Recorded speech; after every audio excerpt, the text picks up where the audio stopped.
Wrecking Trade, the radio show that provides a platform for a deeper understanding of issues affecting men in the Cayman Islands. Join us as we explore the low enrollment of men and boys in college classrooms, the absence of men in the church, and the absence of fathers in the home. Join the conversation as we help men find their place in the modern world. Through engaging interviews with experts and members of the community, we provide a clear picture of what healthy masculinity looks like as an example for boys and girls. Our mission is to provide a voice for men, to help them navigate the challenges that they face and provide hope for a brighter future. So tune in and join the conversation on The Wrecking Trade. Together, we can make a difference in the lives of men and boys in the Cayman Islands. Welcome to The Wrecking Trade, the radio show that provides a platform for a deeper understanding of issues affecting men in the Cayman Islands. Join us as we explore the low enrollment of men and boys in college classrooms, the absence of men in the church, and the absence of fathers in the home. Join the conversation as we help men find their place in the modern world. Through engaging interviews with experts and members of the community, we provide a clear picture of what healthy masculinity looks like as an example for boys and girls. Our mission is to provide a voice for men, to help them navigate the challenges that they face and provide hope for a brighter future. So tune in and join the conversation on The Wrecking Trade. Together, we can make a difference in the lives of men and boys in the Cayman Islands. Welcome to The Wrecking Trade, the radio show that provides a platform for a deeper understanding of issues affecting men in the Cayman Islands. Join us as we explore the low enrollment of men and boys in college classrooms, the absence of men in the church, and the absence of fathers in the home. Join the conversation as we help men find their place in the modern world. Through engaging interviews with experts and members of the community, we provide a clear picture of what healthy masculinity looks like as an example for boys and girls. Our mission is to provide a voice for men, to help them navigate the challenges that they face and provide hope for a brighter future. So tune in and join the conversation on The Wrecking Trade. Together, we can make a difference in the lives of men and boys in the Cayman Islands. Welcome to The Wrecking Trade, the radio show that provides a platform for a deeper understanding of issues affecting men in the Cayman Islands. Join us as we explore the low enrollment of men and boys in college classrooms, the absence of men in the church, and the absence of fathers in the home. Join the conversation as we help men find their place in the modern world. Through engaging interviews with experts and members of the community, we provide a clear picture of what healthy masculinity looks like as an example for boys and girls. Our mission is to provide a voice for men, to help them navigate the challenges that they face and provide hope for a brighter future. So tune in and join the conversation on The Wrecking Trade. Together, we can make a difference in the lives of men and boys in the Cayman Islands. Welcome to The Wrecking Trade, the radio show that provides a platform for a deeper understanding of issues affecting men in the Cayman Islands. Join us as we explore the low enrollment of men and boys in college classrooms, the absence of men in the church, and the absence of fathers in the home. Join the conversation as we help men find their place in the modern world. Through engaging interviews with experts and members of the community, we provide a clear picture of what healthy masculinity looks like as an example for boys and girls. Our mission is to provide a voice for men, to help them navigate the challenges that they face and provide hope for a brighter future. So tune in and join the conversation on The Wrecking Trade. Together, we can make a difference in the lives of men and boys in the Cayman Islands. Welcome to The Wrecking Trade, the radio show that provides a platform for a deeper understanding of issues affecting men in the Cayman Islands. Join us as we explore the low enrollment of men and boys in college classrooms, the absence of men in the church, and the absence of fathers in the home. Join the conversation as we help men find their place in the modern world. Through engaging interviews with experts and members of the community, we provide a clear picture of what healthy masculinity looks like as an example for boys and girls. Welcome to The Wrecking Trade, the radio show that provides a platform for a deeper understanding of issues affecting men in the Cayman Islands. Join us as we explore the low enrollment of men and boys in college classrooms, the absence of men in the church, and the absence of fathers in the home. Join the conversation as we help men find their place in the modern world. Through engaging interviews with experts and members of the community, we provide a clear picture of what healthy masculinity looks like as an example for boys and girls. Our mission is to provide a voice for men, to help them navigate the challenges that they face and provide hope for a brighter future. So tune in and join the conversation on The Wrecking Trade. Together, we can make a difference in the lives of men and boys in the Cayman Islands. Welcome to The Wrecking Trade, the radio show that provides a platform for a deeper understanding of issues affecting men in the Cayman Islands. Join us as we explore the low enrollment of men and boys in college classrooms, the absence of men in the church, and the absence of fathers in the home. Join the conversation as we help men find their place in the modern world. Through engaging interviews with experts and members of the community, we provide a clear picture of what healthy masculinity looks like as an example for boys and girls. Our mission is to provide a voice for men, to help them navigate the challenges that they face and provide hope for a brighter future. So tune in and join the conversation on The Wrecking Trade. Together, we can make a difference in the lives of men and boys in the Cayman Islands. Welcome to The Wrecking Trade, the radio show that provides a platform for a deeper understanding of issues affecting men in the Cayman Islands. Join us as we explore the low enrollment of men and boys in college classrooms, the absence of men in the church, and the absence of fathers in the home. Join the conversation as we help men find their place in the modern world. Through engaging interviews with experts and members of the community, we provide a clear picture of what healthy masculinity looks like as an example for boys and girls. Our mission is to provide a voice for men, to help them navigate the challenges that they face and provide hope for a brighter future. So tune in and join the conversation on The Wrecking Trade. Together, we can make a difference in the lives of men and boys in the Cayman Islands. Welcome to The Wrecking Trade, the radio show that provides a platform for a deeper understanding. Welcome to The Wrecking Trade. Hello and welcome to The Wrecking Trade. I'm your host, Robert Lynch, the show where we have conversations about masculinity, male responsibility, and accountability. Now, as you're joining us, please remember to hit that like button, hit the subscribe button, and hit the notification bell so whenever we have new programs, you can be updated. Also, the like button is not just a way for you to give us a thumbs up, it's how we let YouTube and the algorithm know that what we talk about here matters. So please remember to hit that like button and share it with a friend. Today we're going to have a super awesome conversation as we explore what men should look like in 2024. I mean, should we all get bulky and muscular? Should we all lean more towards the sides of being more... We're going to explore that in detail. We're going to do a special video, and I have a really special friend with me here today to help us to review that video. Please welcome Shanda Gallego. Hi. So Shanda is feeling a little bit shy, right? But we're going to have a wonderful time. She's not... Listen, I should have brought one of your songs on to let some of the people hear, or maybe you'll just sing a song for us live. I am so grateful that you did not. But I'm excited for the show and what we have in store, so...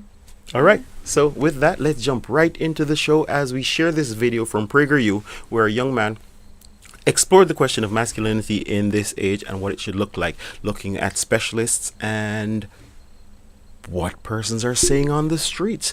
Have things changed so much that men should look and must look different than their fathers and our forefathers? Or are there still some expectations of masculinity that we should maintain and portray today? With that said, thank you to our awesome producers. The awesome team of Mikey G and Ellie are in studios helping us to work through today's program. So let's roll that clip.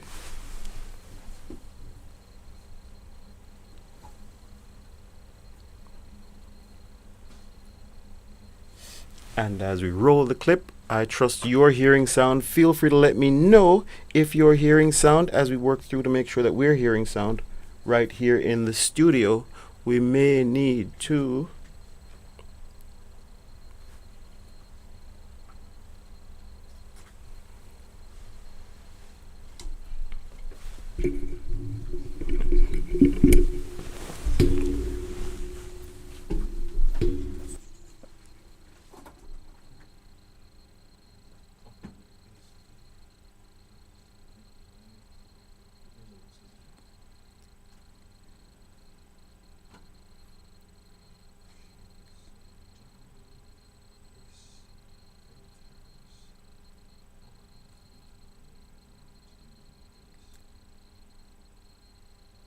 riddles, and more. I spoke to everyday people on the street and invited a few respected experts to sit down and dig deep into this controversial subject. Imagine thinking that a man is going to make you happy.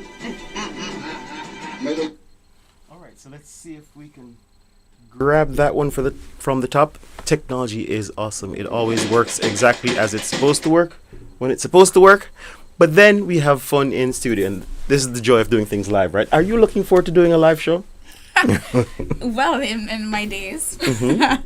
back in the day, I used to do a lot of live shows and programs. So it just kept the adrenaline going. But oh yeah, You never know what's going to happen, you never right? know. What's going to not work, or yeah. All right. So from the top, let's see what that looks like.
Pause that right there so I can get your initial reactions on what you just saw.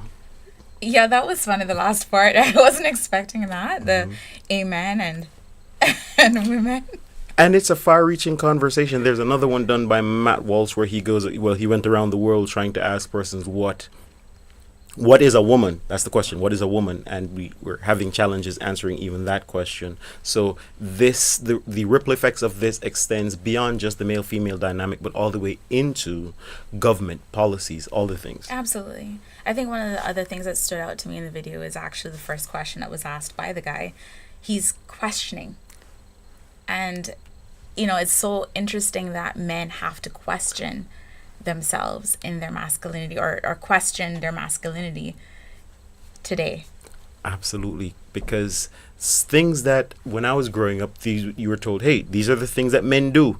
And then you realize maybe we're not supposed to do those things, like pulling out chairs for women, opening the doors. Like, I don't need your help to open my door. Like, then what are we supposed to do? Right. And it does pose a challenge, and particularly for boys growing up now, what is the design template for them when they grow up to be men? Is it just whatever you want to be, or are there certain expectations that we still should deliver on, and if we don't, women feel cheated?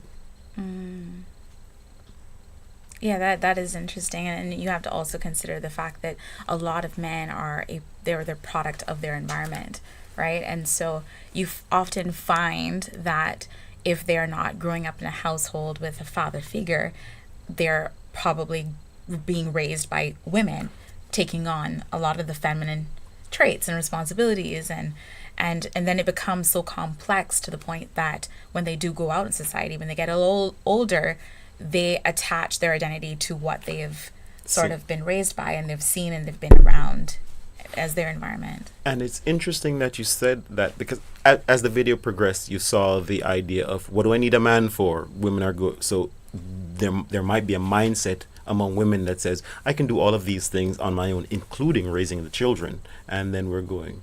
So if you do raise the children by yourself and he only sees you as the template, does that translate to success for that young man? All right, so with that, let's see if we can continue the video. And we'll be pausing as we go throughout to just kind of explore the topics as they come to us.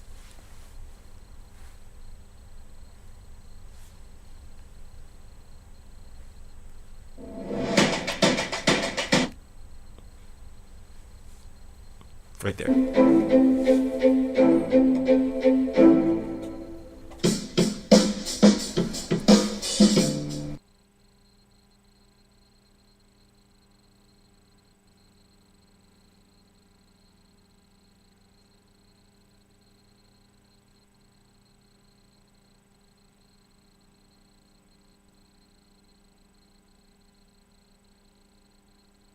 Behind chivalry, mansplaining, controlling and unemotional. And women should glide through the world that I create instead of creating her own world. Feeling like you have to be like a big, tough guy to be a man. Conquer and destroy kind of mentality.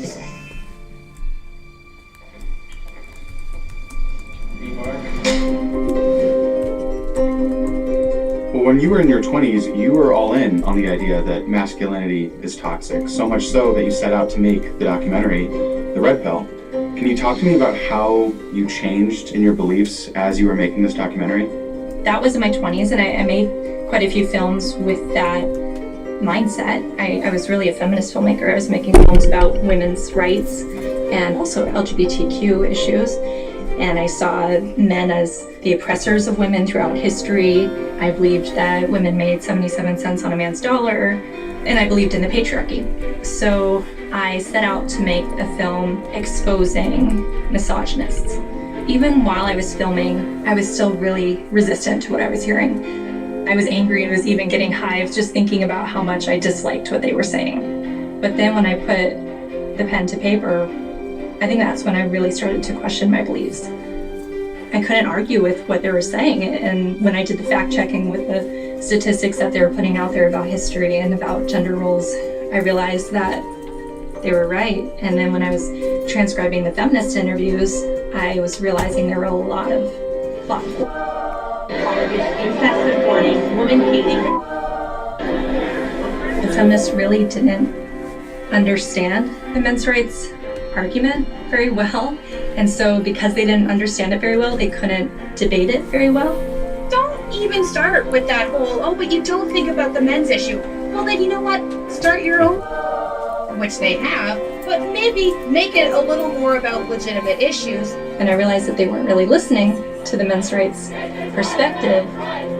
The more and more I've dug into men's issues and boys' issues, the more I realize how important a present father is in a child's life. And that never became more apparent to me than in the last 3 years of starting my own journey of having a son and now a second son. When you remove masculinity, you don't get docile, weak men. You get dangerous men that lash back out at society. There's a really great African proverb that says, a child who is not embraced by the village will burn it down to feel its warmth. Pause. Over time, it seems like toxic masculinity.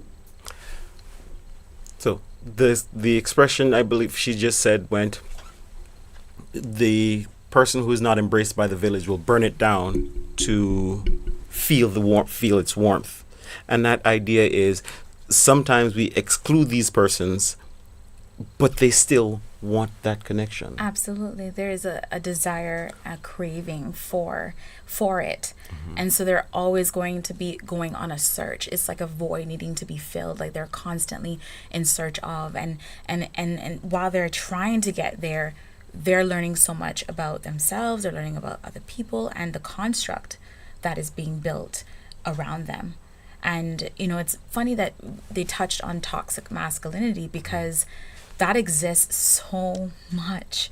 And you'd find that there is a commonality, and that would be a lot of them have been raised by one parent, which is why the lady in the video said she's so grateful to have the presence of her husband, her father figure for her child and her soon to be her sons. Yeah. And so it's very interesting to note how it all just plays a role if we don't sort of build that foundation and have that solid foundation from the very beginning. We could see how it just has this ripple effect of toxicity, of negativity, and just running through generations and throughout society. Absolutely. And it's such a huge topic to unpack and try to figure out, okay, where do the pieces lie, where the fault lies. So let's do this. What do you see masculinity? What does masculinity mean for you? Yeah, I figured you were going to ask me that question. I think it means a lot to me in very different ways, and I've seen it play out in many different ways throughout my life with the father figures in my life. For me, it's a protector, a provider, someone that is intentional, someone that is assertive, someone that is dominant, someone that is has emotional intelligence. Some of those. So I like those words, and someone might be listening and watching. There are a couple of women who watch this show, and they may be looking at Shonda and going, "But you're a misogynist. We don't need a man to protect you or to provide for you. You can do all those things for yourself." Let me make the record. Let me put it on record right now. I don't want to be strong. I don't want to always have to be strong. I do know that strength is represented in my life in a lot of different ways, but when it comes to having someone in my life, I would rather them present the more strong, have a more stronghold than I would have, present more strength than I would want to. That to me represents another quality that represents masculinity. Again, I don't want to always have to be strong. I do want and I do need a man. The presence of a man in my life makes all the difference. And I love that. I mean, that's absolutely brilliant. And what it brings out is the idea that because you want that doesn't make you less than. It allows you to be more fully and completely who you were designed to be. Absolutely. I could stay in my feminine energy, in my femininity. I can embrace that 100%. And I, like I said before, there are going to be times where I have to be strong. But primarily, I want to have that person have and take on those roles and take on that. And to unpack that a little bit, because there is female strength that is different to masculine strength. And so many times when we have the conversation about strength, we do talk about the masculine side of strength. And so it seems to be more competition, but recognizing that masculine strength has its purpose, but feminine strength has its own purpose, and that is by design is different to masculine strength, and together they offer balance. That's it. There has to be a balance. You know, there's a saying that I hear a lot. A man can build a house, but a woman, she is the one that makes it a home.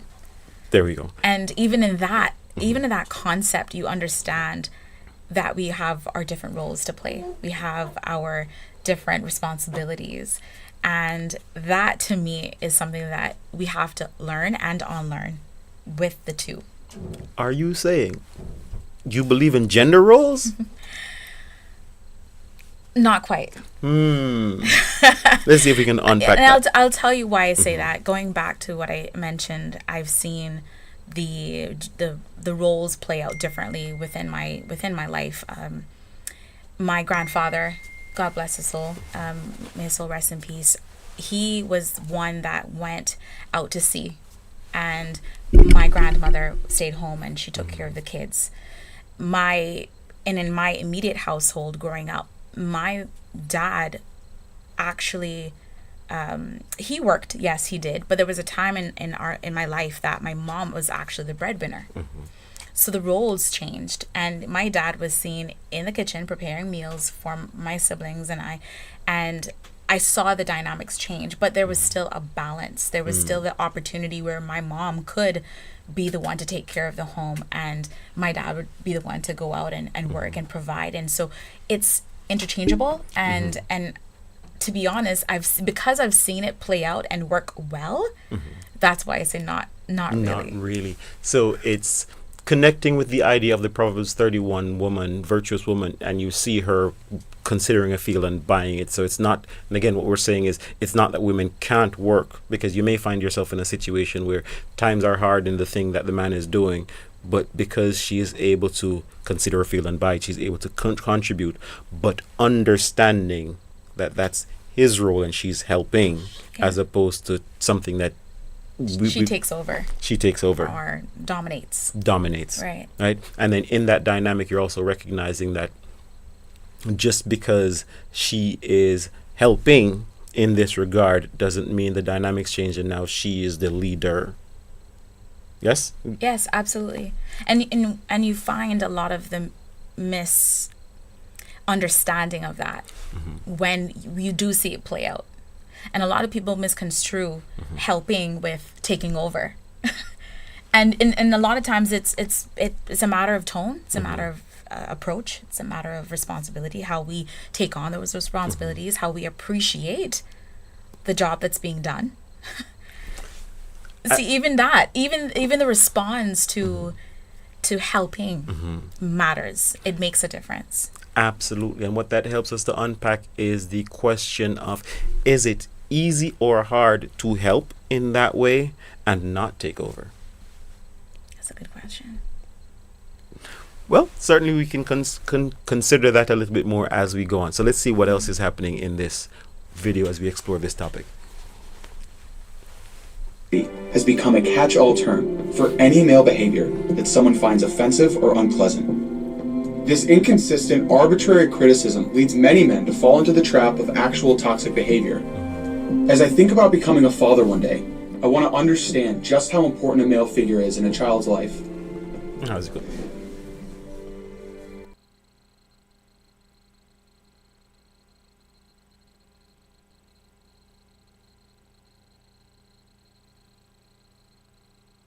So I was born to a teenage mom. So I was born to a fatherless household. I think I was in jeopardy before my stepfather came around. Physically speaking, I definitely was in jeopardy. The guys going to jail, the mental illness, everything says that without a man in the house, you're vulnerable. I don't want my family and my children to be vulnerable. My presence changes everything for them. They can sleep at night. They know if there's a threat, their father will deal with it. I have an 8-year-old daughter who is absolutely dynamic, who can do anything. Athletically, intellectually, spiritually, and emotionally, she is a dynamo. The fact is, I don't want her playing against boys in soccer. I don't even let my sons rough her up. Do you think I'm going to let your son rough her up? We have this idea right now that men and women are completely equal, that they're almost interchangeable. Is that correct? No, not even close. I mean, my wife was gone for the weekend. My children can see a big difference between mommy and daddy. She brings this softness, this nurturing. I bring this charge, this demand, this expectation. And it's not planned that way, it's just masculinity. Who am I naturally as a man? It's tough for boys today, and I feel for them because they're told that they're toxic if they hold the door open. All these things that were seen as chivalrous are now looked down upon. I teach my sons, they open the door for their mother. And get this, they open it for their sister. We put a premium on our role. Everything should be equal, not equal in responsibility, we're equal in value. And the fact that we're not the same is what allows us to shine. My wife's femininity is able to flourish because of me, but so is my masculinity. Who I am as a man and a father, very different. Without her contrast there, my sons wouldn't get the same lesson. My daughter wouldn't get the same lesson. We have seen the damaging impact of society, public figures, and the media vilifying masculinity and disregarding the role of fathers at home. But what do our psychological establishments say about men's roles in relationships and society at large? Dr. Chloe Carmichael, New York clinical psychologist and relationship expert. Good to have you here. Thanks for having me. It's a great subject. A lot of people are interested. This idea that masculinity is synonymous with violence or war, these other negative stereotypes, when people start to believe this, it makes sense that they would want to neutralize masculinity, if not destroy it altogether. One of the things that to me has stood out as a psychologist is that the American Psychological Association came out with these guidelines about working with men and boys, and it really, in my opinion, pathologized traditional masculinity. The entire document was really full of criticisms of things like a drive for success, a drive for power, a drive for competition, all of which are actually things that can really help society. Are women more dissatisfied in their relationships with men today? Yes, I mean, statistics show that women and men are actually both unhappy. And there could be a lot of different social drivers around that, but I do think it's important to look at and consider the fact that maybe we're forcing people into these politically correct boxes that don't necessarily fit. For example, women don't typically even say want to date a man who makes less money than they do. Women typically don't want to date a man who's shorter than they are. That points to the simple fact that women tend to be drawn to a man who is at least able to provide and to protect. I just feel like there's a lack of acknowledgement about. So I think that connects to what you said earlier in terms of wanting a man who can protect you, wanting a man who can provide for you. What are your thoughts so far? I love the fact that you've been making notes as you go along, and I'm seeing... With my millennial self on my phone, on my iPhone. No, it was a lot to unpack. For me, just hearing the point on that we're not able to shine... like we have a way of shining differently or separately. Yes. But that's what makes us so unique and beautiful, that we're able to do that and be beautiful, that Yes. have that sort of chemistry being beautiful. You shine in your unique way and I shine in my own way, and that's what makes it so beautiful. And I thank the Lord that God made Adam and Eve, or not Adam and Adam, to be with each other, you know, or Eve with Eve. I just feel that it just has a more beautiful dynamic when we can share the responsibilities, and one can be soft, one can be strong or hard, and we can coexist beautifully in our own way. Perfect. And this connects to the idea. Many times when we have these conversations, as men are carving out their space and saying, hey, this is what we want to be recognized for, many times persons take it as an attack on femininity or an attack on women, saying, but the idea here, clearly as you've just expressed it, is we shine differently, and we're not looking to compete. We're not looking for partners to compete with us. The Bible goes back to say that when after God created man, gave him a job and gave him some things to do, looked and said, hey, it's not good for man to be alone. And so he created a help for him. He gave us a gift to help us to work out that not good part. So in that, the idea is together we should be good. Yeah. And together us being good doesn't mean being the same, because if we're the same, then we're not good again. Yeah.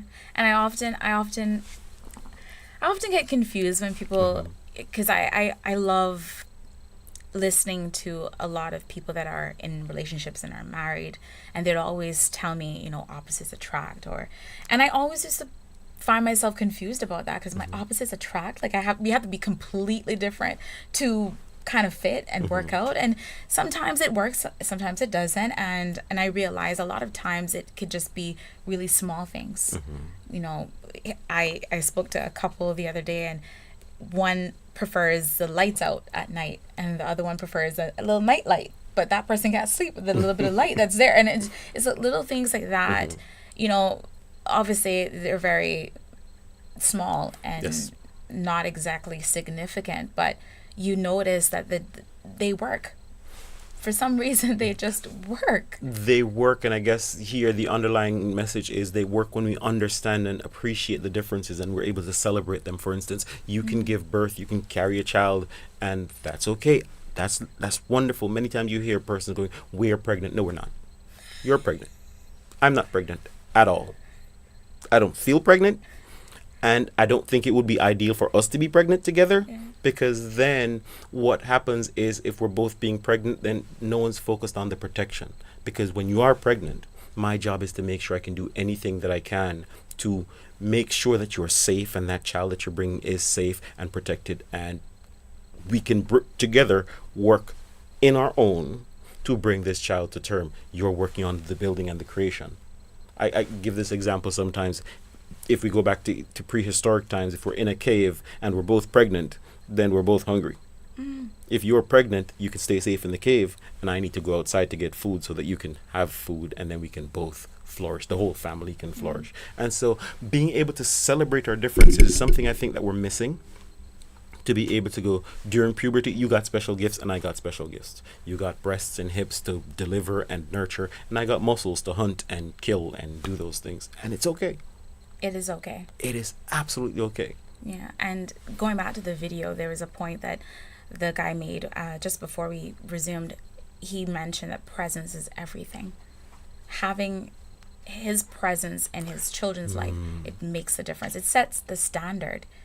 I cannot tell you how many times, people have asked me, like, is it hard to find, a man nowadays? You seem like you have everything for yourself. And I'm like, well, my dad did a very good job in setting the standard, and seeing it play out even now, the door opens for me. I go, like, when growing up, I would walk outside my house and my car would be washed. He would make sure that there is air in the tires. He would put the oil in the engine. He would check on these things because I don't know. I don't know all these things. And he has done an amazing job in showing me that example and kind of setting that standard to now when I am, interacting with men and just having friendships and building relationships, I sort of look for, making sure that you're meeting that requirement or meeting that standard. I don't just say requirement, but I just say meeting the standard, because that's a standard that my dad had set. That's a standard that a lot of other male figures have set in my life, and I don't care to have anything less. And that's okay, and recognize that is okay. And recognize that you could go on the internet and learn to do all these things yourself, but everything has an opportunity cost. The more you try to do those things, the less you're able to focus on the other things. Right. And so in the same way in our relationships, one of the things I find now is that if we're both focused on getting the bag or getting the money, that means both of us are out on the streets, killing it at the job, working 8, 9, 10, 15 hours. Who's taking care of the kids? The nanny? The school system? And so our family values tend to get sacrificed because the values that the children are now taking on are coming from the school or from the nanny or from wherever they are, but not necessarily from us. Right. And I think communication is very important. It is key when we're going into those types of partnerships, that we are recognizing, what do we value most? Do we value career? Do we value family? Do we value taking trips? What do we value? Do we value both of it? Do we both value getting the bag or hustling and grinding? What is it that we value? Because when we sit down and have those conversations, and mind you, they may change, but when we come to an understanding and a common ground on the things that we won't change or we won't compromise on, then it'll become easier when we do sort of transition into those areas of our lives that require us to give more of ourselves and maybe less of other things, and don't prioritize certain other things. Absolutely. And as you said that, the thought that jumped into my head as the example that your father has set, and the dynamic between your mother and father, and even who gets the bag versus who takes care of the kids, it requires a certain level of trust. Yes. Because for me to not focus on this thing, I have to trust that you're going to take care of it. And I imagine that might be challenging for some persons. Yeah, no, that's a big word. That's a heavy word, Robert, because not a lot of people trust these days. Not a lot of people have confidence in what the other can do. And that's something that I'm learning more and more each day is releasing that control and not taking on the burden of just always being in control of certain things, but just releasing and trusting that this person can handle the responsibility that's given. We mentioned having the different roles. At one point we'll have the same, we'll change the roles up a little bit, but just trusting that, yes, you can get the job done. We can work together as a team to get the job done. And you put in an extra, some big words there in terms of control, recognizing that the whole dynamic is not about control, it's about teamwork. And so I guess if you can resolve that issue, it makes who has the bag or who gets the bag a little less challenging, because whoever gets the bag, it's our bag. Exactly. Because we're working as a team. It's not, we're not one unit anymore. And something just popped up in my head just a while ago. I kind of lost my thought there, because you mentioned that perfectly. But for me, it's recognizing there are no egos. There are no egos involved.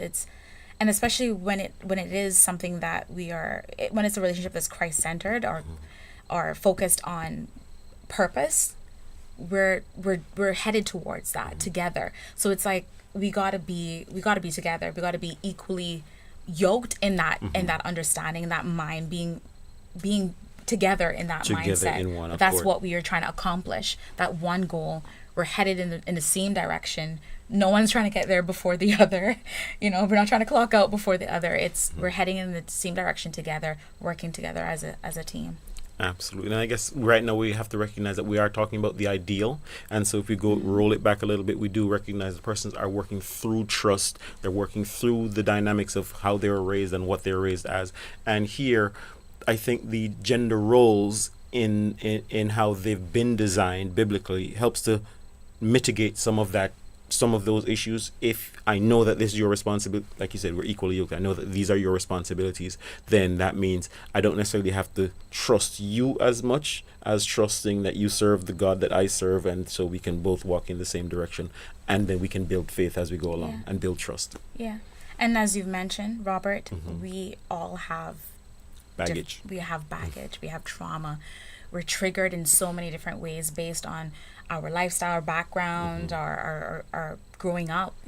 We are very much carrying baggage. And I think, we had a conversation a while back where it spoke about men are afraid to do the approaching. Women don't want to approach, it because of what you've experienced. A friend of mine mentioned we are the sum of our experiences. Yes. And so you notice that a lot of people, when they get into relationships, they don't have they have commitment issues, they have trust issues, they're not necessarily reliable, they don't have emotional intelligence, they don't know how to regulate their emotions, even they don't even know how to recognize when the other person is going through something or has gone through something during the week and they don't want to talk about it, and how do you help navigate? We're going through so many different things and trying to figure out our own life. So it there's so much to consider, but I think when we build that solid foundation as a single person, when we build that, when we really learn how to understand who we are, whose we are, and what we value, the things that we won't compromise on, the non-negotiables, the standard, the principles that we want to set, all these things, when we try to do that groundwork and try to do the homework first, then it becomes easier to pass the test. All right. So let's see if this helps us to understand the test, understand what's in front of us, and then how do we work together to pass the test. Let's see if we can roll the video.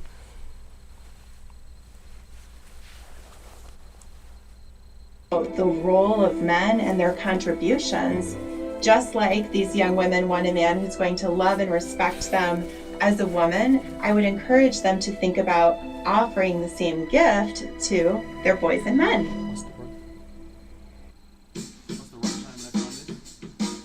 You think tradition?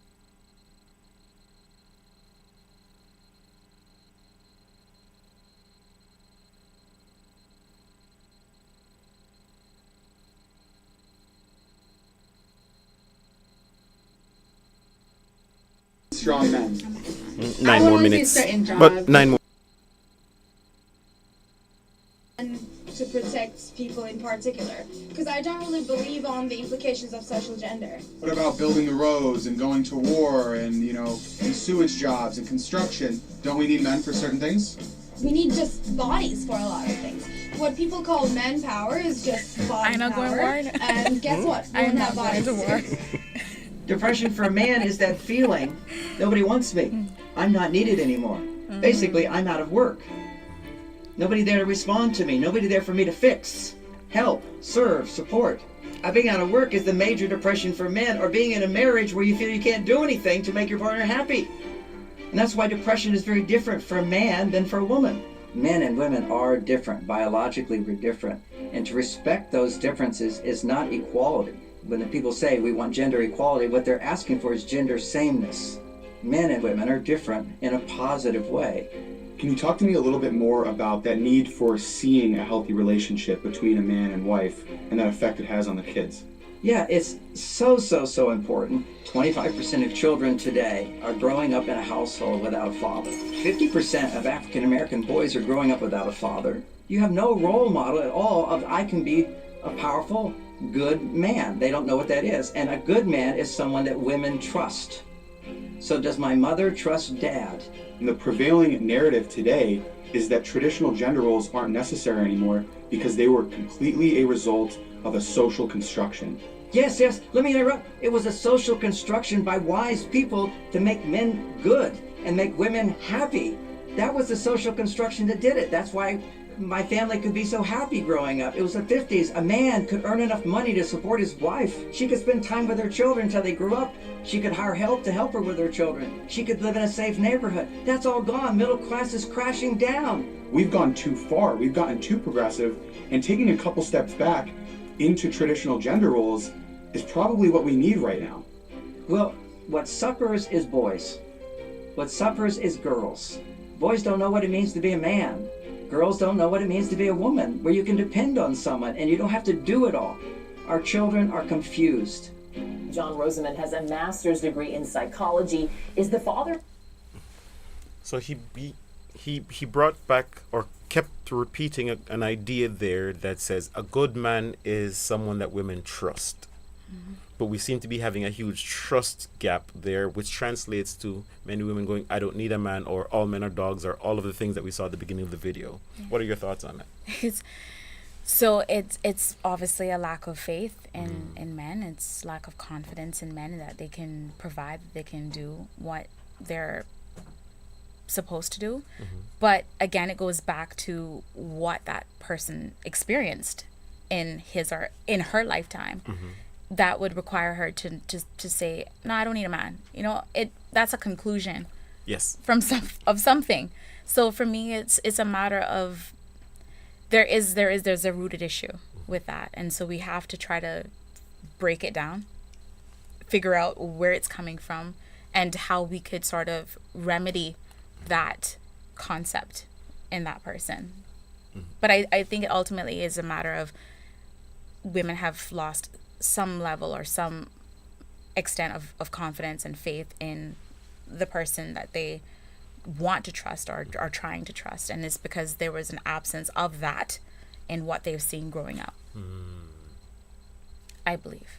And it's interesting because 68% of households are single mother-led households, so you're absolutely right in that many kids are growing up without fathers. He said that 50% of 50%. Mm-hmm. Right? And so these things are happening, whatever caused them, that's the landscape that we're looking at. You mentioned earlier that many boys are growing up with the only template that they have for dealing with challenges, dealing with emotional situations, dealing with stress is their mother. And so whenever these things happen, they project a female response as opposed to the male response. Was there anything else that jumped out at you as you watched that segment? No, I think it was definitely the 50%. That was quite stunning to just hear, mm-hmm. But that's not too surprising. And to be honest with you, when we find households that are raised by women, mm-hmm. and I say sometimes you find that the result of when they become men, mm-hmm. it's less of masculinity and more on to the femininity that they take on. And you find that there is sort of a conflict in dynamics when they are entering in relationships because they're taking on a lot of the femininity. It's a clash. It's a clash. It is, and you're absolutely right. And as you were talking, the thought that popped into my head is this: if most households are raising boys, it's the woman that's teaching that boy, right, how to be a man. And then he grows up and he's searching for a mate, he's searching for a woman. But then that woman that he's looking to partner with, says that he's not a man or he's not adequate. Mm-hmm. Then the idea that popped in my head is that you're in charge of creating a product, but the product that you're bringing to market is not filling the needs right. of the persons who are buying the product. So how do we treat with that? Because I'd imagine if women went, okay, all men are dog, all men are trash, your father was trash, whatever it is, I'm going to have a hand in creating the best version of your father, the one that I'd actually be attracted to, then downstream women should be happier, more satisfied that most households are led by women. But Yeah. that doesn't But seem that to be doesn't what... seem to be the case. Yeah, I get it. I totally get it. but therein you find a lot of women that are single mothers and they have that household. They're taking on both responsibilities, taking on both roles, and so there is confusion in when boys become men and they're going in search of their mate. They're finding the duality. They're trying to find their mother in a sense in the woman, and so when that woman cannot provide or meet the requirements or the standard from that guy, then it's like we failed. Like we're not enough. We cannot be enough. Or, because even as you said it, one of the things that just jumped out at me was he does find his mother, but his mother didn't need a man. So his partner doesn't need him. And Wow. that becomes a serious challenge. Yes. Which means in these households, we're literally setting boys up to fail. To fail. Yeah, to fail. Wow. All right, let's continue. And by the way, I'm not going to war. You know what? Let's take that on a little bit, right? So we do have women saying, hey, we can do anything that a man can do, but do you really want to? No, no. And it's funny because she did not answer the question. She did not answer the question. I think the question was with regards to roles, you know, do you feel that you can go to war and take part in like military? And she said, we need bodies. And the mere fact that she said that, it was like, yeah, no, you completely missed the mark. Yes. I am not going to war. And that's okay. And that's okay. It's okay for us to go, yeah, those are men's jobs. We're happy for them doing it. I mean, I don't think there's a lot of men lining up to go, let's all give birth. No, I'm not signing up for that. You can have that. I'm fine. Let's just let you do what you do and let me do what I do. And let's just be happy together. Yeah, and like you said, be okay. And be okay with it. that. Absolutely. All right. Father of 7, he has been offering parenting advice through his column and books for decades. Can you tell me about how this idea of the family center being the husband and wife has changed throughout your lifetime? The American family over the last 50 years has become a matriarchy. The American father is becoming more and more irrelevant. That dad is not the child-rearing authority, mom is. That dad's opinion is often treated as irrelevant. His voice is a nuisance. When boys grow up without fathers, they don't understand what authentic masculinity looks like, and they get involved in drugs, and they get involved in gangs, and they get involved in, you know, other things that are symptoms of a fake masculinity that is overtaking America. Women, greater and greater percentage of them, really do believe that they can get along without men. Why can't they? Men embody traits that women don't have, and women don't realize it, but when push comes to shove, women will look to men for protection. What are some ways that you've seen as a child therapist that education and child raising has changed that's had a negative impact on young boys? The primary example of this is the diagnosis of ADHD. It took probably 3 out of every 4 kids are boys. The message is there's something wrong with you, and this pill will correct it.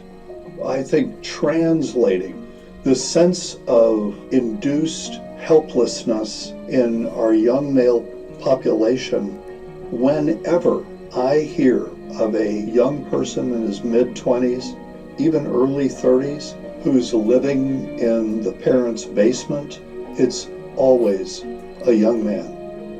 And I think that this reflects that young men are just kind of losing a sense of purpose. And we don't realize deprecation of the American male is going to seriously weaken American culture. We need men. Pause. We need women, but we need men. We need men. We need men. And so here, he mentioned, or let me just ask you first. What are your thoughts and reactions? Yeah, no, You need men? We need men. We need men. And in the same light, we need women. And it was interesting how he unlocked the aspect of ADHD and the whole aspect of induced helplessness. And from that, there's this lack of purpose. And going back kind of to the beginning, full circle, where the guy was asking, he was in search of masculinity. He was in search of purpose. He was in search of what am I missing that can help me be who I need to be, whether it is for himself, for his family, for his future, for his career, for his society.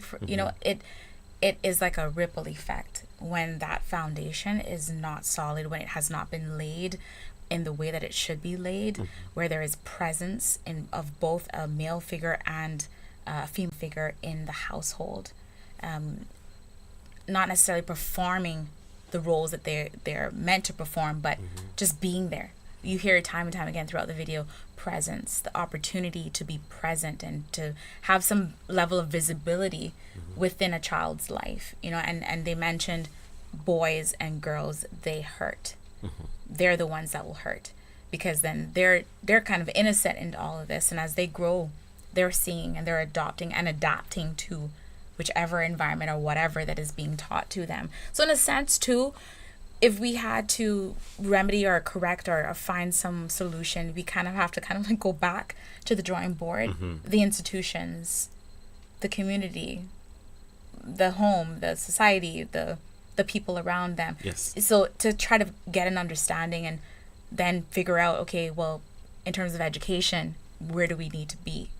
Fair. And as we unpack that, one of the other speakers, he also mentioned that men without purpose tend to fall into depression, because a man not being able to fulfill his purpose or not even knowing what his purpose is, and they also said it among the young boys, they become wanderers, and they become, it leads them to chaos, not knowing what you're designed to be or what you're supposed to be or how to even become that thing. And so here, I'm wondering if not having a clear template, how that impacts. For instance, you as a young man may have grown up in a household where the roles were reversed, per se, so to speak, right? But then as you go out, you are still a part of the fabric of society, and if that culture doesn't affirm or support that, then you're also going to be in chaos. Yes? Yes. Yeah. At some point, yes, you're probably going to question yourself as well. Like, I thought this was the norm. I thought this was normal, that my dad is in the kitchen cooking while my mom is out being the breadwinner. You kind of, luckily for me, I've seen the roles change, but yes, that can cause confusion. That can cause some bit of chaos in one's mind, because you're trying to figure out, well, what is the norm? What is the standard? What is it that I need to sort of use as the compass to my growth and to my development? Yes, and then when as you work through that, then it presents a whole other host of challenges in terms of, okay, sure, I want to be different, I can be different. Is different the norm? Because they also mentioned we're a progressive society, and we're looking at these progressive ideas about how to be more inclusive, and part of the progressive idea for inclusion has been equality, and he pointed out that equality may be more akin to sameness than equality, which then translates into, yes, we can both work hard, yes, we can both be in the kitchen, yes, we can both do all the things. But how I like to explore it is this: you can do all those things, but what is most optimal? What provides the best foundation? For instance, sure, we could have a child and then we could reverse roles. I could stay home and take care of the children, and you could go off to work. But is that the most optimal design for that situation? For instance, does nurturing come naturally to me, and does work come naturally to you? Right. So are you struggling to work in an environment where that's not natural, so you have to put on more, you have to exert more energy to accomplish that. And same for me, because the nurturing doesn't come naturally, I have to exert more energy to execute that. So that means even though we're doing different roles, we're both more exhausted at the end of the day because we're both not operating in our natural state. And if I could take that further, we become resentful. We will eventually resent one another because we are not operating in our natural, we're not performing naturally in the way that we should.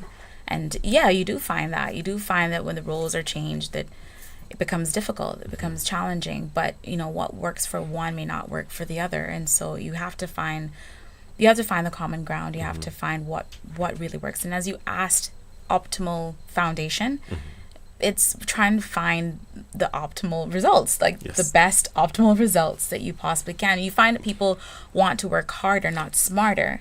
And in doing that, they often find themselves hitting bumps on the road because it wasn't designed the way that it should have been. Designed to work. Designed to be, yeah. So you heard her say it, stop working harder, work smarter. Let's work smarter so we can look towards what gets us the best results. And if we can operate on that dynamic, if you can operate on that plane, then, as they said, if you're doing what you love, then you never work a day in your life. So you can actually enjoy the things that we do. So which would you enjoy? Would you enjoy more going off to work and making that back, or taking care of your family? Ciao. I don't want to work no more. It's been hard out here. I want to have the option. I would like to have the freedom to choose that, whatever my hands find to do, I do it to the best of my ability. That doesn't necessarily mean that I want to do it, or that I want to spend the rest of my life doing, but I want to have that love and passion and desire to do it. But if the role is to be a stay-at-home mom, if the role is to be the nurturer for my family, and that requiring me to be home, then I absolutely would do that, because I know that would work for my family.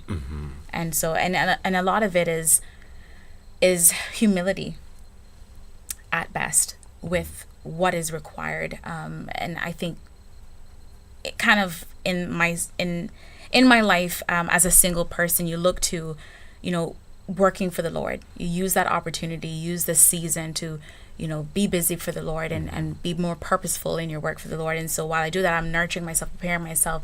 And then when I do find that person, you no longer think too much about that, but you focus on the family. And so it changes. And so you want to be able to find ways that it works for the family, and ultimately for what God wants for us. Perfect. Does that make sense? Absolutely. Okay. So, what I got was a theme of ministry. And so while in the season of singleness, to be focused on the Lord's ministry and what he needs you to do, but then when he's assigned you the ministry of a family, to fully throw yourself into that ministry to make sure that family has the best outcome that is possible. Yeah. All right. Perfect. Let's continue. Amen. What's your personal message to boys and young men? Something that a lot of women have wrong about men is they think that men are about domination and control. And I actually think ultimately what men want, I think they want to be loved and appreciated and seen for their sacrifices. And I don't think that's what our society is doing right now. I hope that men would figure out that they were created for God. They were created to be a son, a husband, and a father. And it's okay to be a man. Sharing your life with someone, that's what life is really about. And it's through good relationships with somebody who's very different from you. So many women say, what do I need a man for? Well, you're never going to have a man until you figure it out. I hope that men have the fortitude to stand up against this assault. I don't think that they need to wait for permission from anybody. That's part of the masculine role, I think, is to be able to just assert who he is and to be who he is. My personal message to young boys, young men, is that your highest calling in life is to be a good husband. More than anything else would be your greatest contribution to our culture. When masculinity is vilified, the path inevitably leads to a more feminine culture, dissatisfied women, confused children, and a broken society. But when traditional virtues like assertiveness, strength, and confidence are harnessed for good, they enable men to pursue greatness, protect others, and rise to life's most difficult challenges. So, men, harness your masculinity, seek out responsibility, and lead with courage.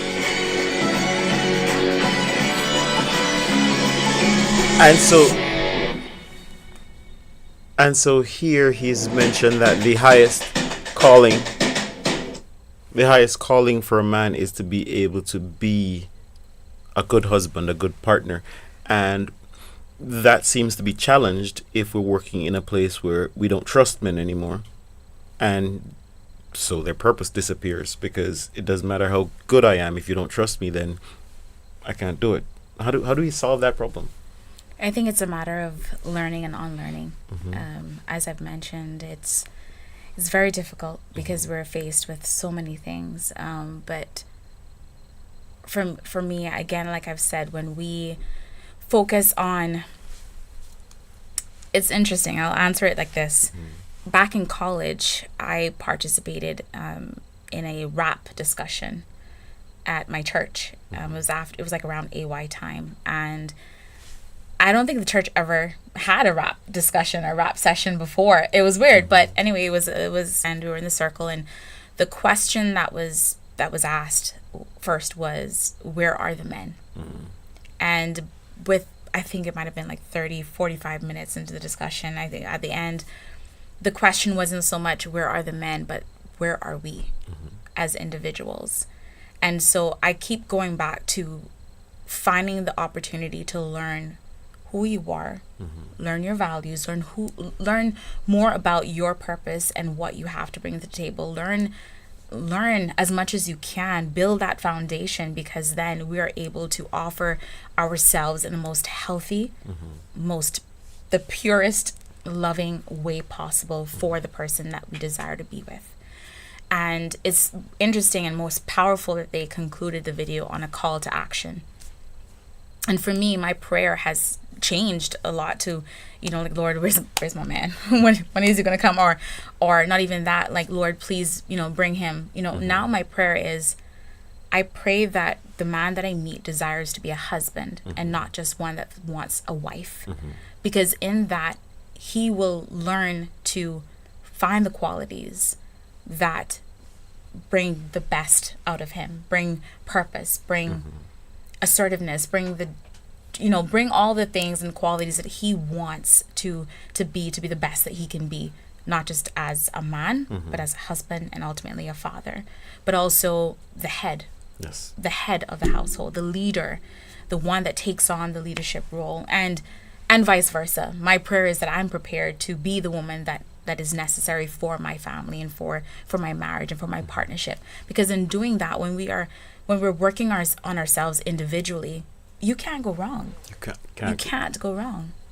Absolutely. And I love that you said that part of the prayer is for you to be the wife for that man, the mother for those children before that happens, because that helps us, or that helps to guide a thought process that says, hey, what are some skills that I need to make sure that I have to make sure I can fulfill those duties? I want to take a moment to just kind of put some rubber to the road right now, because you use the word, you used it a couple of times in terms of you want a man who's assertive, to be a dominant, to be a leader. And I find that there is sometimes some dissonance for women when that happens, in terms of what does that actually play out to be? As in, okay, you want a man who's the lead. Chances are that man's going to go, well, certainly part of the protection of our family is that dress may be too short, or hey. Go on. Right? Touch the chord, but go on. But how do we respond to those things? Many women go, this is what makes me feel good, make me look good. Who are you to tell me what to wear? It just got really warm in here, like it did. Like, what did you turn off the heat or something? That's very interesting. Yes, and that has been something that I experienced, not directly, but yes, the part of playing the modesty and yeah, that's a very touchy one. I don't know how to answer that question. I think for me, yes, it's a matter of communication. It's a matter of figuring out if that is the priority, if that's your primary concern and focus, then I think you're missing the mark in a sense of figuring out just figuring out, is that the focus? Is that the focus? Does it make you that uncomfortable? Can I compromise on that? I think that is, I touched a word that I don't always like to touch on, is compromise, but can we have a healthy compromise? And so here, and I guess this is where things get a little bit muddy in terms of, so here it sounds like we're negotiating, but if we're following leadership, then we wouldn't be negotiating. We'd just be, okay, fine, that's what it is. Then it's not a negotiation. That's what he wants. And this connects to what these things actually mean for the man. Last week we had a conversation about some, I guess, unintentional ways that women disrespect men, and one of those that was very triggering for a guest was what was it? Oh yeah, sometimes how we make those phone calls. So you, in all goodness and all fairness, want to know where the man is, and so you call him and pick up the phone, and the first question is, where are you? Ooh. Yes, I remember, Connie. Yes, I remember that. Yeah. Right. And for her, it was simply a matter of, okay, I have all these things in my head. Sure, I would love to make sure the food is ready and the dinner is ready and everything is coordinated and perfect for you when you reach home. So that is the root of my question. But that's not necessarily how the man receives it. Right. Right. And he may have his phone on because he's busy doing something, and he has his phone on speakerphone. And so when the guys around here, the first question, where are you? It seems more like your mother talking. Right. Exactly, because tone plays a part, plays a huge part in how we communicate. The assertiveness, the aggressiveness plays a huge part in how we communicate. How we communicate as a woman is very different from how we communicate as men. Yeah, and yeah, that's not the first question that you should ask. As even when you pick up the phone, like, we need to talk immediately. A man is gonna think, great. What did I do? And so again, it's a matter of learning on learning what is necessary in relationships. Yes. You know that a lot of times where are we is deeply rooted in insecurity. And so it's trying to figure out the root issue of it. Are you insecure about where your partner is? Do you find yourself anxious and on edge when they're not picking up the phone on time, or they're going hours and not communicating to you? Like, these are sort of the things that you have to sort of rectify and figure out beforehand, because it could very well be that he doesn't want to pick up the phone because he's trying to meet a deadline at work, and so he doesn't have the time to always be by his phone, and vice versa. I am someone that, I really focus on my work as much as possible, and sometimes I do not see the phone, and so sometimes I get a phone call and I'm like, oh, I'll call you as soon as I get a chance. And of course the question is met, are you busy?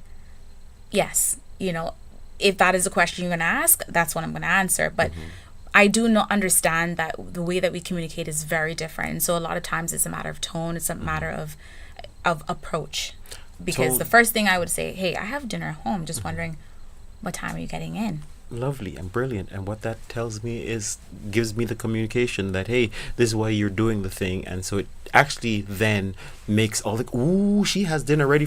So it makes you feel good, right? And and it's a nice thing. But to bring it back to the idea of the dynamic of leadership, wanting someone who leads and being able to follow that leader. So if we get into a dynamic where if I say something that I don't like, then we have to have a conversation about it and have a negotiation.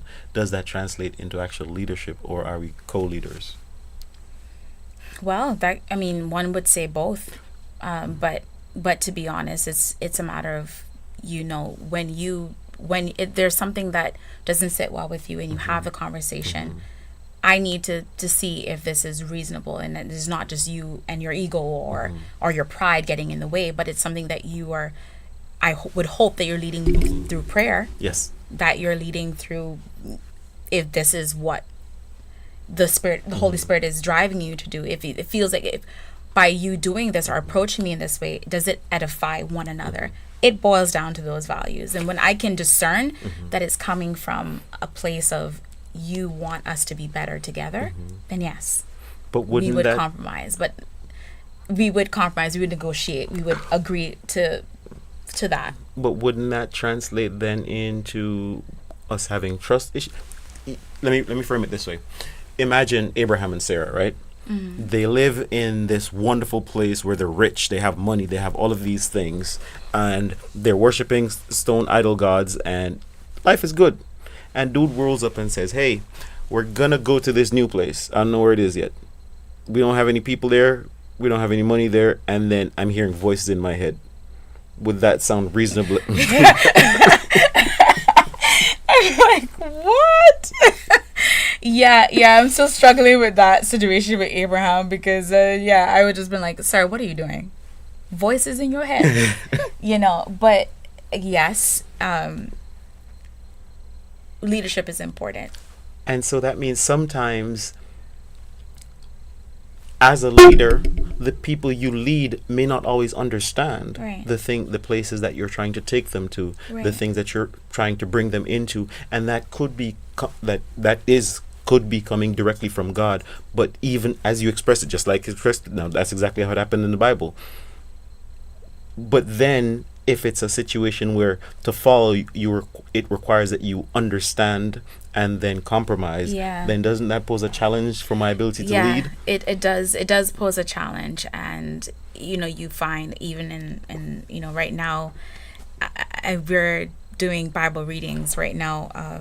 We're in Exodus. This is at Solid Rock, and we're learning about Moses and his leadership. And yes, the people refused to try to figure out. They wanted to understand so badly, but you find that in Exodus, I believe, going into 33 and 34 and 35, they now get it. They now understand. And a lot of times, being that God is so compassionate and patient with us, a lot of times you kind of need that understanding first, but going back to your point, leadership is important to the point where if you are the leader that God has granted and has given to me, then I have to follow suit. It may not be easy. Because the voices in your head, that's what I'll be leading. That's what you're going with. That's okay. Yeah, it's easier said than done. I'm saying yes, but I know it's easier said than done because a lot of people don't always want to trust that you are leading. Absolutely. All the time. And that does pose a challenge in a world where we've been trained to not necessarily trust each other, because it requires that even though you can't see something, even though you don't understand something, you're going to follow this person who, for all intents and purposes, they can lead you astray. Because that's what trust is. Trust is not a guarantee. It's a choice that could work or it could not work. But the invitation is, if you do want leadership, then that's what comes with it. And I guess it's unpacking what leadership is and what it looks like. And again, it's a matter of, when there is no trust, there's an absence of faith, there's an absence of confidence. And so it's finding, why don't we have faith? Why don't we have confidence? And I do believe that if a leader really, really is one that wants to lead, I think he would do his best to not necessarily comfort, but give some assurance to the fact that, hey, I don't know where we're going, but this is God's doing, or this is God's leading. And I want us to trust that. If you can't trust me, at least trust that this is God's leading. And again, I would say it's easier said than done. Yeah, because as we unpack that, I was going to ask the question of what would that look like? How do men now help women to learn to trust them in our current instance? When across the media, I grew up watching Homer Simpson and the Simpsons, and Homer Simpson is an idiot, and across television you'll see fathers portrayed as idiots. So it's only natural that women growing up will see, okay, mom solves the problems, not dad, right? So men are idiots. So not trusting men would be a natural outgrowth of that. So how do we correct that dynamic? I don't know. What would you need? I mean, better question. What would you need to be able to trust? Because you said it's easier said than done. What would you need to help you to fully trust, to go, I don't know where we're going, but you know what? Just lead. I'm good. I think it boils down to a level of confidence, a level of assurance in that we're doing this together. We're going to go into this together. I think, for me, I'm more on, okay, the risks, like what are the risks? If we go into this next city, what does this next city look like? What does it provide? And so I'm going to be asking the questions, but that's only because I want understanding. But I don't have those answers. I'm Abraham. I God hasn't even given me the destination yet. He just says leave. And I'm walking in faith, and you're with me. You're my partner. So I'm saying. Then I don't need anything else. Then it's gonna be like, okay, yeah, it's gonna be let's go then. If that is, you have nothing to go with, I'm just gonna go with faith, because you're going with faith as well. You have no blueprint. You have no directions. You have no map. So it's like, okay. And the voices in my head. Don't forget that. And the voices in your head, but it's. I'm like, okay. If this is what you believe God is instructing you to do, then okay. And I guess what that speaks to is, as I think you mentioned it earlier, in terms of being equally yoked, in terms of just recognizing, hey, if we're in this situation, then we have to have some kind of starting place, and square one is we both believe in the same God.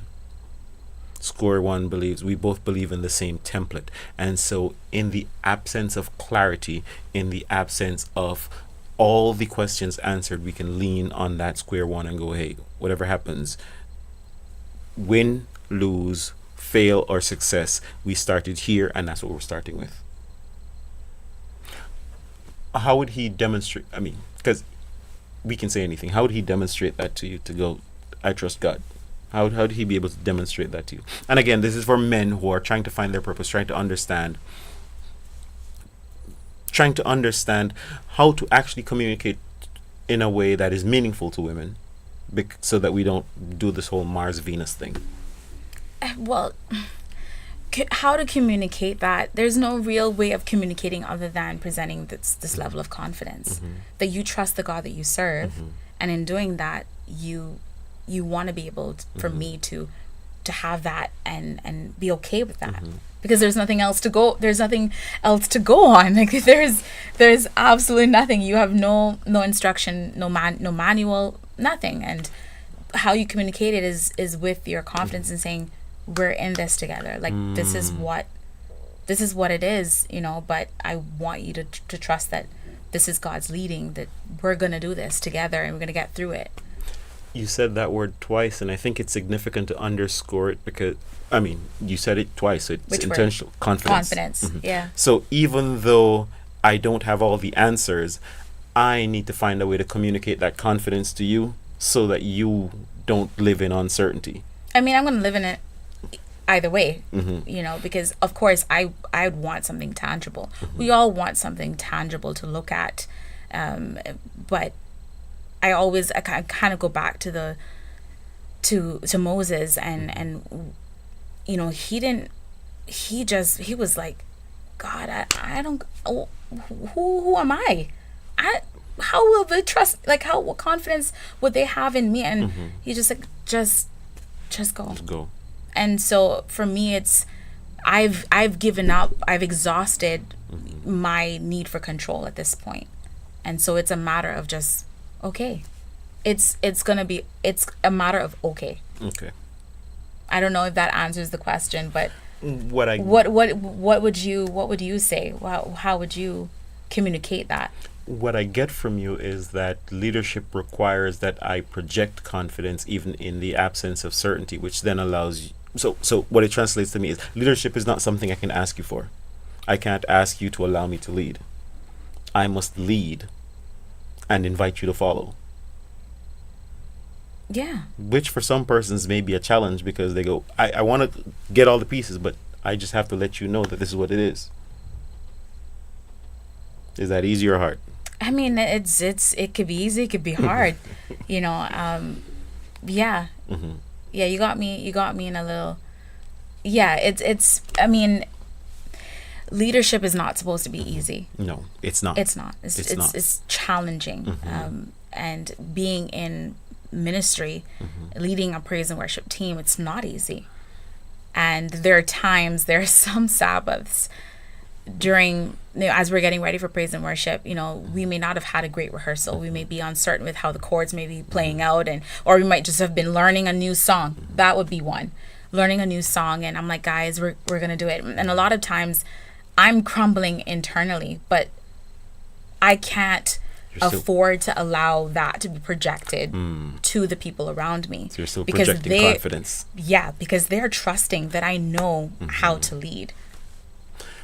And you said it in that, even as you're projecting that confidence, another thing that's happening is you will have followed. You may not necessarily just jump on board, and I have to be able to, even in that uncertainty that you may project, be able to manage that emotional intelligence that you mentioned, help you to be calm, help you to be comfortable in that space, as opposed to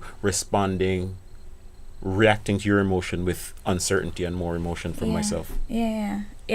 And like you said, it's not easy, gentlemen. It's not easy. That no one invited someone to be a leader because, hey, it's an easy job. It's not that. And so if you do want to actually be that, it means getting a tougher skin. Yeah. And learning. And because learning. I'm constantly learning. I'm not going to get it right. That's right. We're not going to get it right. This is not easy. And many times I've been told that, marriage isn't easy. Relationships, they're not easy. Partnerships not easy. I mean, friendships are not they're easy. not easy. But it's a matter of learning and adjusting and figuring out ways to be empathetic and create an atmosphere or create an environment in which that you can be nurturing and that you can also be nurtured. Yes. That you can learn and also have the opportunity to teach. So it's a constant back and forth of learning and unlearning and teaching and stepping aside and saying, okay, you teach me something, or hey, I got something to teach you about something. And it's being again, I think I used the word, this is the second time I'm using it, being humble enough to want to learn. Absolutely. And so we've learned a lot tonight, and we've talked about a lot. And so if you were to kind of bring this to a close, summarize what are some of the things that your takeaways, and then maybe talk to our men and also talk to our women. What would that look like for you? We need men. We need men. And in understanding masculinity, we have to sort of break down the conversation and create the dialogue within our households, within our communities, within our the various institutions that we find ourselves in. Speak to those around us, the other male figures. Sit down and have a conversation. That nothing beats a face-to-face conversation and a discussion where we can talk about our feelings, we could talk about our fears and our concerns, and we could talk about our apprehensions of the future. And a lot of times I have been able to gain so much wisdom and knowledge and understanding from a simple sit-down conversation with those that have been through it, those that are going through it, and those that just have a lot of information to share. And I think that when it comes to masculinity, it doesn't look sort of the same for everyone. We see that playing out in society and in the friendships that we cultivate, but we can learn something from each person. We can learn something from everyone, and don't be afraid to step out and discover and learn and ask the questions. Yeah. And if you were to speak to a young man who is trying to find himself right now, and a young girl who is trying to figure out what her purpose is, and eventually they're going to find each other, what would you say to those two people? To the young man first. Get to know who you are. Get to know who you are. Get to know, have a relationship with Christ, have a relationship with God, build that foundation. And again, learn as much as you can. That, to me, I feel like that's how we get the best outcome. Awesome. This has I mean, the time has flown by, right? It has. So persons have watched you on the show and they've said, "Oh, we loved hearing from her." How can persons? What are you up to? How can persons support you? You don't. Call me. I don't know. I try to. I'm really low key these days, and it's really focusing on myself, my career, and my ministry. And I'm at Solid Rock if you ever need to find me, and it's a really good community. It's a community church, and it's just. I'm learning as much as I possibly can in this season of my life, and a part of that is asking the questions, sitting down and having conversations, and being a part of discussions like this, and yeah. So. But I imagine you're also a content creator, and so you want some persons to explore some of your content, or I'm not. Surprisingly, I am not. I want to step into that. I just don't know exactly when, but we'll see. I guess for now you can follow me on Facebook. Do we even use Facebook anymore? Of course, I'm on Facebook. Are you trying to say I'm old? Shanda Gallego. Follow Shanda on Facebook. Follow her on Instagram. Follow her on Twitter as soon as she opens those things, as well as you write. You also do some other stuff, right? Yeah. So I'd say follow me on Facebook, Shanda Gallego. You can also follow a lot of my work on Cayman Compass, and yes, she writes awesome articles and explores some of that the not the hard news, but more of those things that we miss from time to time. I dip into the hard news every now and then, but my beat and my passion it really has just been on community. It's a more community focused and community driven. I get to the heart of the community, and I focus on the people. I think that is where I found my passion, the people, looking into the stories that are meaningful in the everyday life and the achievements of the people around us, and in our culture and our lifestyle, and community aspects. So I would say that. Awesome. So feel free to check out Shanda's work at the Cayman Compass, and hit the like button, show her some love so she understands and appreciates that, hey, or viewers or audience shows love and shows appreciation. With that, this has been another thank you, Shanda, for coming and sitting down with me and having this conversation. This has been another awesome conversation on The Wrecking Trade, where we explore masculinity, where we explore what that looks like, what that should look like, what that can look like. And this is a continuing conversation as we unpack these things in 2024. Many things have changed since the beginning of time. We don't live in caves anymore, and many of the jobs, I hear people saying that they don't need as much muscle as they used to, but we still need to be protected. We still need to be loved, and we still need to be provided for. Who does those things? Why do we do those things? What is our purpose as men? These and many other things we explore on this show. So until next time, when we have another awesome conversation, this has been The Wrecking Trade. And join the conversation on The Wrecking Trade. Together, we can make a difference in the lives of men and boys in the Cayman Islands. Welcome to The Wrecking Trade, the radio show that provides a platform for a deeper understanding of issues affecting men in the Cayman Islands. Join us as we explore the low enrollment of men and boys in college classrooms, the absence of men in the church, and the absence of fathers in the home. Join the conversation as we help men find their place in the modern world. Through engaging interviews with experts and members of the community, we provide a clear picture of what healthy masculinity looks like as an example for boys and girls. Our mission is to provide a voice for men, to help them navigate the challenges that they face and provide hope for a brighter future. So tune in and join the conversation on The Wrecking Trade. Together, we can make a difference in the lives